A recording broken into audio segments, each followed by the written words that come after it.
Guys, welcome to Mr. Investor Real Estate Dojo. Today what we're going to talk about is some basic general real estate terms. Okay, it's very important that you guys understand the jargon of any business that you're doing. Okay, it's very, very important. If you're a doctor, you need to know doctor jargon. If you're an attorney, you need to know attorney jargon. As a business owner and multiple business owners, I had to wear many different hats, so I know a lot of different jargons, from biology all the way to accounting, all the way to law, all the way to marketing, all the way to real estate. Okay, I mean the list goes on, and so my job is to help you understand the jargon or the words or the key words in this business and understand the meaning behind these words. Okay, so let's just go ahead and pull the curtain back, dive in there, and get to work. Okay, so the first word I need you to learn and remember and start using is called the deed.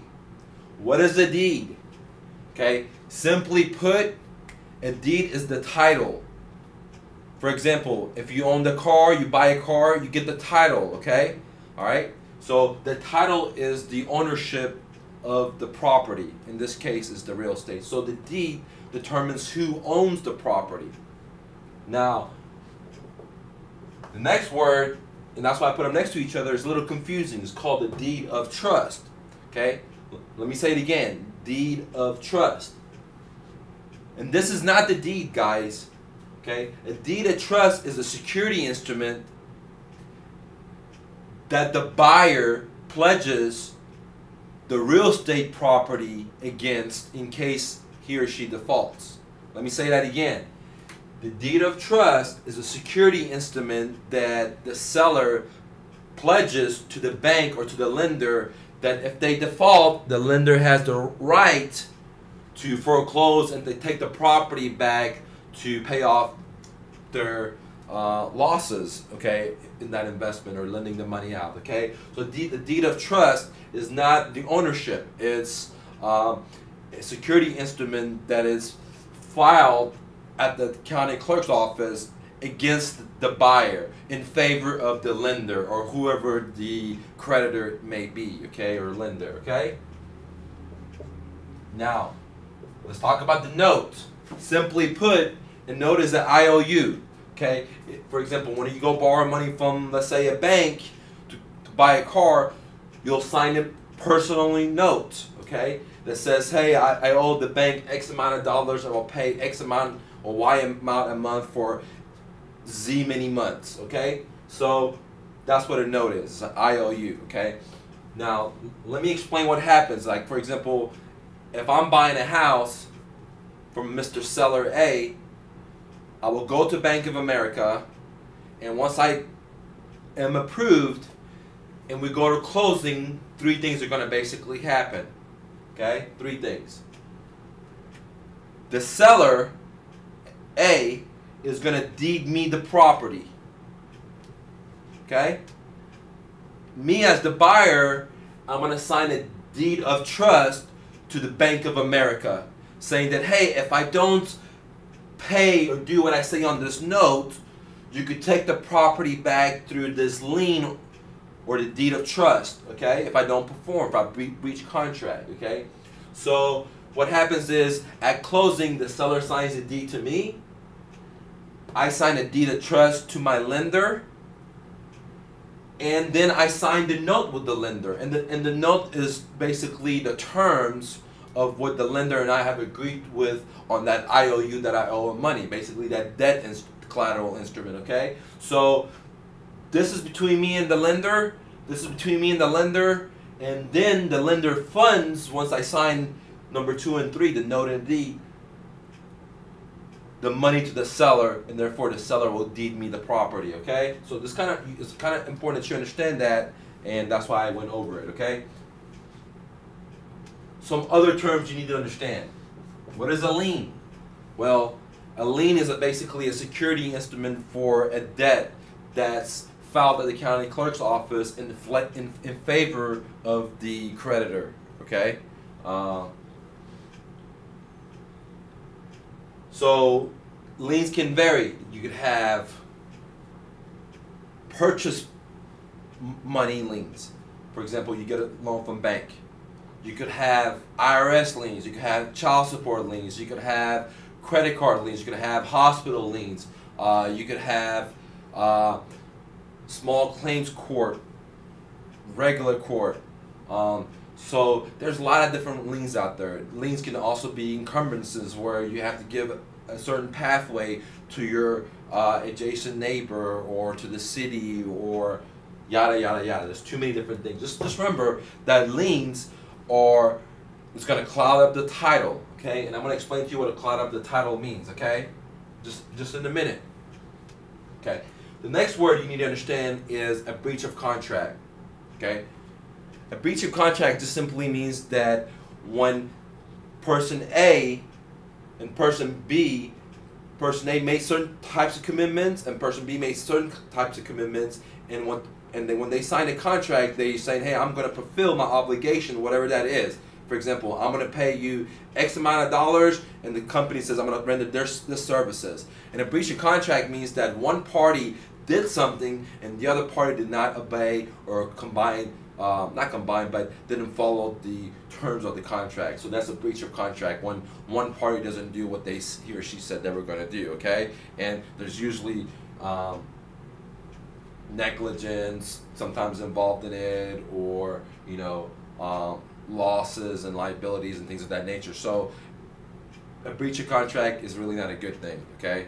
And you'll learn in the business, okay? You want to do what you say. It's very important that you do what you say, okay? Now, what is a clear title? What is a title, okay? When we buy a house and we get the deed from the seller, we want to do a title search to make sure there's no liens on the property, know that the seller actually has vested interest in the property and nobody else owns the property, and so many different things. So if that title is clean, then that's what we call a clear title, because the seller actually has the ability to convey the property to you or to the buyer, okay? Now, a clouded title can arise of liens. You know, for example, back taxes, child support, or it could be just an investor signed up on a contract, got notarized, filed at a county clerk's office, then the seller decided to sell it to another investor, and when it goes to closing with a second investor, they realize that there's a lien on the property, or there's a cloud on the title. Actually, there's not a lien, there's a cloud on the title, okay? So there's a lot of ways for us to protect ourselves in wholesaling. Look at the other videos and I'll explain that in those videos more detailed, but just to understand the general terms, okay? Now, let's talk about equity. What is equity? Okay, equity is the amount remaining after you pay, one, all the liens, and two, you pay the cost of selling the house. What is the cost of selling the house? Let me just throw a couple out there, okay?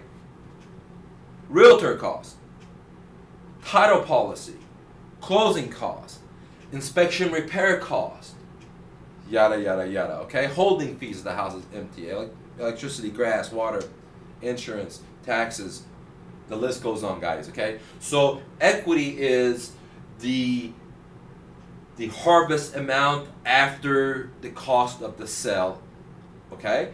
So, for example, if the house is worth $100 and the seller owes $80,000, okay?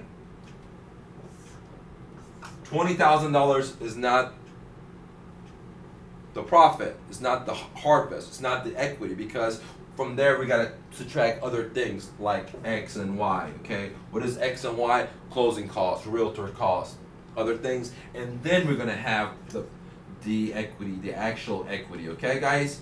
All right? Now, what is negative equity? And negative equity simply means that when a buyer has to go to closing, they gotta bring money out their pocket to pay, to get out and underneath this debt, or in other words, to sell their home, because the house is upside down, it's underwater. What do I mean? The house is worth $100, the seller may owe $115, $120, $130, whatever, $105. If it's still $105, this is still negative equity, because the cost of closing is normally about 10%, okay? And I can break that down for you real quick, okay? Why is it 10%? 6% realtor cost, roughly about 3% closing costs, which includes escrow and title policy. So that right there is 9%. And you just add 1% easily for negotiation that the realtor is going to do, or the buyer is going to counter or set concessions they want. Okay, if you include the repairs you got to do for the inspection, because when a civilian buyer buys your house, they got to get a loan, and there always is an inspection, and I hardly ever seen any houses that pass inspection 100%, even on newer homes. Okay, so there's always things that needs to be done. 200, 500, or even more. Okay, so that costs money, guys. Okay, so that's why I come up with a 10%. And I'm being conservative. Okay, it's a lot of times it's more than 2%. Okay, and the average realtor is trained to negotiate 2 to 5% off the asking price. Okay, so there's a lot of things involved in it, guys. But just go with the rule of thumb. 10% is easy. Okay, so if somebody owes a house that's worth 100 and they owe 100, see, they got to come out of pocket at least $10,000 when they close. Not fun, guys, but it allows us to come in, create a win-win situation, use untraditional strategies through creative financing, and be able to create a win-win situation for the seller, for the buyer, for the community, and for us. Okay? Only in America, guys, you could do this. Only in America. And that's why I'm glad to be here. And you should be too. Every day you wake up, okay? Wake up and take a second and be thankful that you are in America, that you do have your family or your loved ones, or you do have a job, or you do have your legs, or you do have your arms, that you're able to breathe in, okay, guys? Some people are in the hospital, man. They're on tubes, okay? Some people don't have their legs. Some people are in Korea or in Iran or in some Middle East country, in a third world country, guys, right? And there's dictatorships, and there's different classes, and you can't make it like you can in America, guys. So there is no excuses in my mind to sit and cry, okay? None. Go out there, hustle, work hard, be committed, and you can have anything in America, man. The soil is so green, guys. You just throw the seed in there and you water and it just grows up, man. It's just simple, okay? It's like hitting the gym. If you just go in there, you're going to see results. You just got to go in there. That's it. You got to go in there and lift some weight. It is hard, no doubt. But whatever is hard, it's success at the end of that road, guys. 100% guaranteed, okay? That's what champs are about, okay? You don't have to be the smartest guy, okay? I'm not the smartest tool in the toolbox, okay? But I'll outwork anybody, okay? I will get up early. I will stay late. I will sacrifice. I won't have vacations. I won't have holidays. I will constantly educate myself. So it's all about hard work in America. You can do anything, okay, guys? So let's go back into the definition. We have one more term, and this is due on sale, okay? Now the reason I explained that is because a lot of times when we do one of these creative financing, we're going to run into what is called a due on sale, what I call DOS, okay? Due on sale clause. And basically a due on sale clause is an acceleration clause that's put into the deed of trust, okay? All right, and what that says is that if the seller breaches contract in the note, all right, or in the trust, that the lender has the right to accelerate the note and ask for all their money up front in 30 days or 60 days or 90 days, okay? That's all that means. You're not going to go to jail. You're not breaking the law if there's a due on sale. It's just a breach of contract. It's just a contract thing. You're not a criminal. You're not going to go to jail. You haven't broke any laws. It's just a contract, okay? There's two types of laws out there. There's criminal laws and civil laws, okay? Like business-to-business dispute is just contract laws, okay? The only thing that could happen is, liability and cash, but you're not going to go to jail, okay? So just know what a due on sale clause is, because sometimes when we do owner financing or creative financing subject to wraps, we need to understand that to be able to explain to the seller, because that will happen or can happen, okay? Well, we have to let them know the disclosure is there, but the probability of it happening is very, very, very, very low. You have a higher probability of getting in your car and getting in a car wreck, okay? All right. So guys, I went over some information. Let me see if I forgot anything.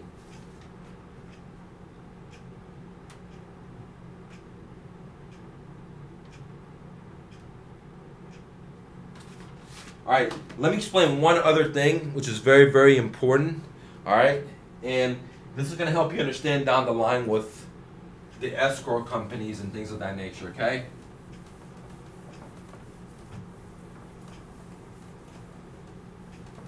Now, remember we talked about earlier the deed equals the ownership or the title, okay? And now, a lot of people don't know this, and so I want to explain this to you, okay?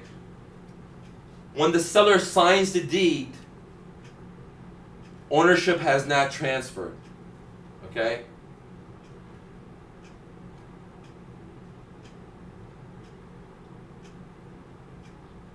When the seller, the deed does not have to be recorded at the county clerks to have ownership transferred. It's very important that you understand this. Somebody could deed the property, convey, and the buyer could put that deed in the drawer, and they still own the property. Okay, guys? All right? So what I'm trying to say here is that the way the deed or the title is transferred is not just by signing a document, okay? The way the title is transferred by law is when the seller signs a document, actually delivers it to the buyer. If the seller just signs it and puts it in escrow, the buyer doesn't instantly own the property. The seller still owns it when it's delivered, okay? That's why, you know, in every transaction that happens in America, when the buyer doesn't have cash and they go to a Bank of America or Wells Fargo, one of those institutions, you know, that's why they do it in escrow, because the money's got to be there. The deed, the seller signs it, but the buyer doesn't own it. The money is funded, and then the deed is transferred, okay? So remember this. The ownership only happens when the deed is delivered from the seller to the buyer. It could be happening at a title company, it could be hand delivered, it could be via mail. So when it's signed, ownership does not change. Ownership does not change if it's not recorded. You know, you can still own a property if it's not recorded at county clerk's office. What's conveys is seller signs and it's delivered. So the delivery part is change of ownership, guys. Remember that, because when we do not wholesaling, but when we do wholesaling and subject twos, you know, and wraps, things of that nature, and creative financing, you kind of have to understand this idea to be able to explain to sellers. And I'll have more videos about this coming up. But as in right now, as long as you understand this, you're gonna do way better than most people. Okay? So this is Michael, Mr. Investor, and this is the Real Estate Dojo. Talk to you soon. Go out there and make it happen for yourself. Be hungry.